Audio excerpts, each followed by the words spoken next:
टमाटर अच्छे तरीके से तोड़ लेने हैं ताकि ना अंदर साबुत साबुत ना रह जाए। ये देखें जी, ये सारा मैंने इसके अंदर अच्छे तरीके से तोड़ लिए।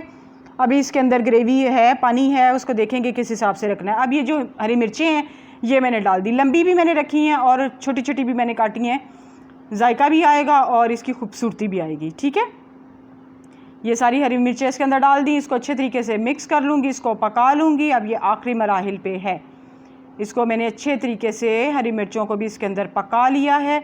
ठीक है, और इसके अंदर बिल्कुल आखिर में जाएगी काली मिर्च। काली मिर्च एक खाने का चम्मच या अपनी मर्ज़ी के मुताबिक। अब चूल्हा मैंने कर दिया बंद। ठीक है, बस ये इसका काम था। अब इसकी ग्रेवी जितनी रखनी है उतनी रख के अब इसकी मैं फ़ाइनल लुक आपको दिखाती हूँ।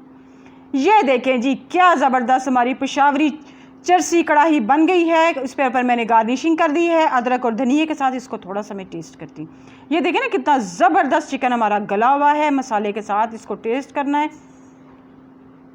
वाओ, क्या तबाही बना है। वाओ, बहुत मज़ेदार बना है।